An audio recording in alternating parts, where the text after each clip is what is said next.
Deganda bittagina tugmachani bosish orqali kerakli tashkilot va idoralarni yordamga chaqirish imkonini beradi. Ushbu xizmat haqida muxbirimiz Nilufar Raimova batafsil ma'lumot beradi. Eshitishida va nutqida nuqsoni bo'lgan shaxslar uchun dispetcherlik xizmati dasturi ayni kunlarda Innovatsion rivojlanish vazirligi tomonidan ishlab chiqilmoqda. Xo'sh, ushbu dasturning afzalliklari nimalardan iborat? Hozirgi kunda shu eshitish va nutqida muammosi bor bo'lgan shaxslar yong'inga qarshi kurash bo'ladimi yoki militsiya xizmati bo'ladimi, ularni chaqirish uchun sog'lom odamga murojaat qilishga majburlar. Chunki ushbu dispetcherlik xizmatlarida bu narsani yo'lga qo'yish imkoniyati mavjud emas edi.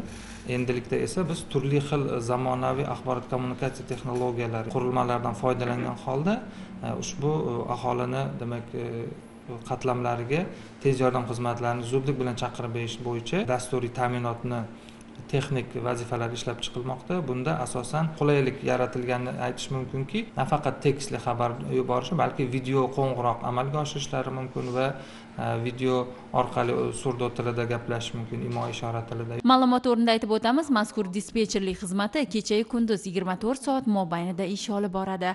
Dastur operatori eshitish va nutqida muammosi bo'lgan shaxslarni 101, 102, 103, 104, 1050 shoshilinch operativ xizmatlariga bog'lab beradi. Murojaatlar texnik vositalar orqali, ya'ni video qo'ng'iroqlar yoki matnli xabar tarzida yuboriladi.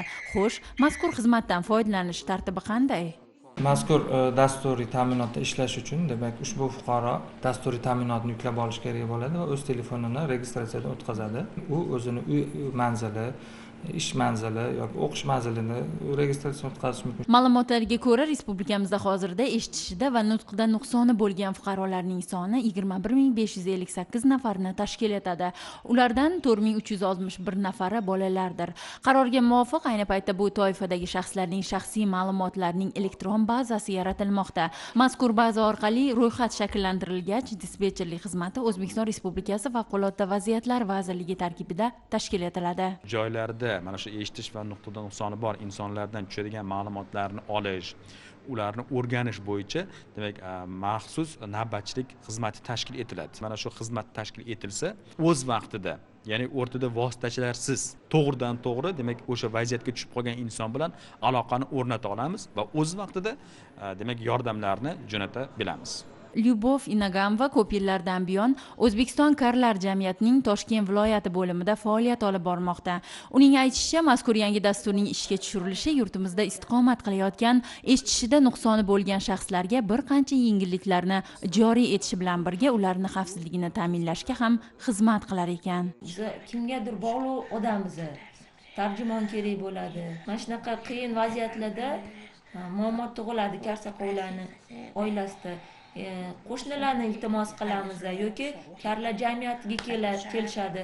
Karlar jamiyati uzoq bo'lishi mumkin. Mana rayondagilar biz juda ham xursand bo'ldik. Mana shu programma chiqqanda dasturda. Mana shu dastur 1-iyuldan kuchga kiradi ekan. Biz juda ham xursand bo'ldik. Bitta knopkani bosamizda bizga davlat tomonidan katta yordam keladi. Aytish mumkinki, bepul tarzda ishlashga mo'ljallangan mazkur axborot tizimi bu toifadagi insonlarga barcha kabi o'z huquq va imkoniyatlaridan to'laqonli foydalanishlari uchun beminnat ko'makchi bo'la oladi. Nilufar Raimova, Nuriddin Qarshiyev, Yoshlar.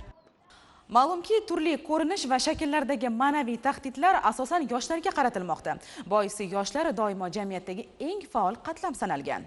Ayni kunda oliy ta'lim muassasalarida yoshlarni buzg'unchi g'oyalar ta'siridan himoya qilishga qaratilgan davra suhbatlari tashkil etilmoqda. Ulardan biri Toshkent davlat yuridik universitetida bo'lib o'tdi.